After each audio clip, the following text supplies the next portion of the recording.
Welcome to HFY Vault channel. Real stories, real feelings. If you feel something today, stay with us. The temperature dropped, and the alien outcast ordered me to sleep beside her. The temperature dropped without warning. 1 second, the air inside the research dome was cold but steady. The next, frost crawled across the metal walls like living veins. Alarms stayed silent, but everyone felt it. Breath turned white. Fingers went numb. Ethan Cross knew this was wrong. He checked the monitor on his wrist. The outside temperature had fallen by 30 degrees in less than a minute.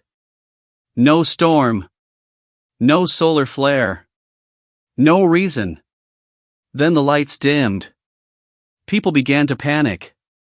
Before Ethan could speak, a sharp voice cut through the fear. Everyone stay still. It was her. The alien outcast. Her name was Caliph. She stepped forward from the shadows, tall and thin, skin the color of dark ice. Her eyes glowed a soft blue, not kind, not cruel, just old. Very old. The crew never trusted her. The council never wanted her. She was here only because the humans insisted. And now, she was giving orders. Caliph turned her glowing eyes toward Ethan. You, she said. Come with me. Ethan swallowed. Why? The night is hunting, she replied. And if you stay here, you will die. The temperature dropped again. Caliph was not like the other Zalari. The Zalari were proud, respected, and powerful. Caliph was none of those things. She was marked as an outcast, exiled from her people for reasons no one fully explained. Some said she'd broken ancient law. Others said she knew secrets that scared her leaders. Humans only knew one thing: she survived where others did not. That was why Ethan trusted her. They moved fast through the narrow tunnels beneath the ice world of Virex 9. The ground shook with distant cracks, like something massive moving below. What is hunting us? Ethan asked, his teeth chattering. Caliph did not slow down. A thermal predator. It feeds on heat. It comes when warmth gathers. So, us, Ethan said. Yes, she replied. They reached a small survival chamber, old and unused.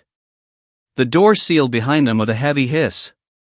Inside, the room was dark and cold, barely above freezing. Ethan rubbed his arms.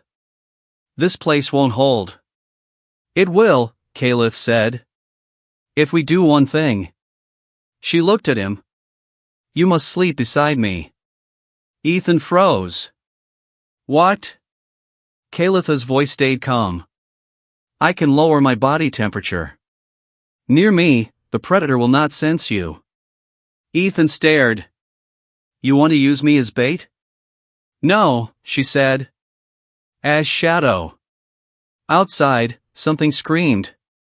The sound was deep and hollow, like ice breaking under a giant weight. Ethan had no time to argue. He nodded. They lay on the metal floor, side by side.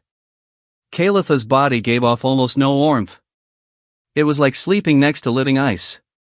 Ethan shivered, but he stayed still. The lights flickered off. Darkness filled the chamber. Minutes passed. Or hours. Time felt strange. The screaming outside grew closer, then softer, then close again. Ethan whispered, How do you know this works? Caliph did not open her eyes. Because it hunted me once. And you survived? Yes, she said. Barely. Ethan felt fear tighten his chest. Why were you exiled? Silence. Then, softly, she spoke. Because I warned them. I told them the cold was alive. The chamber shook. Frost spread across the ceiling. Caliph placed her hand on the floor. The ice around them began to melt, then freeze again, forming strange patterns. I was right, she said. But truth makes enemies. Ethan realized something then. Humans had crossed half the galaxy to study Virex 9. But Caliph had lived its nightmares. A shadow passed over the chamber door. The temperature dropped so low that Ethan's vision blurred.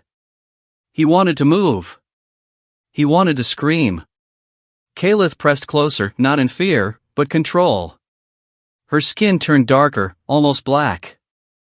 The air around them became still. Outside, the predator circled.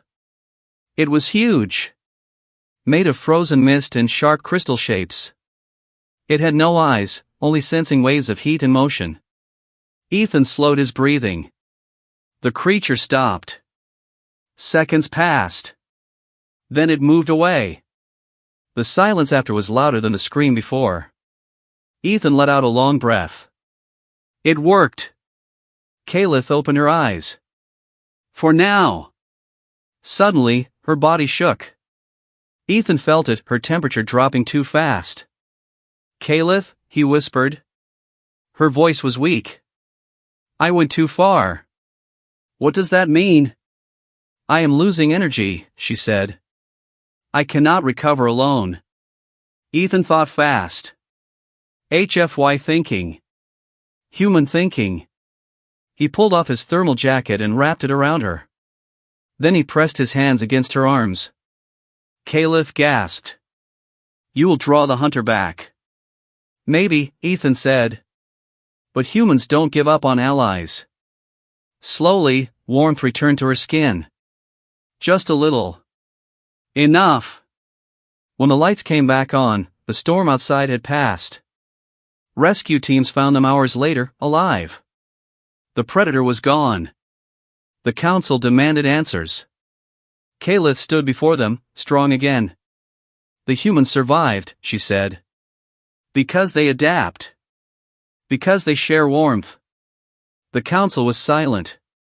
Later, as Ethan prepared to leave Virex 9, Kalith met him at the landing bay.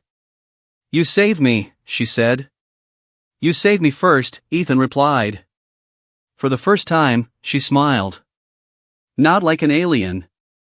Like a friend. In the coldest places of the universe, humanity does not survive by strength alone, but by standing together, even with those the galaxy has cast aside. More feelings are coming. Like, subscribe, and don't miss them.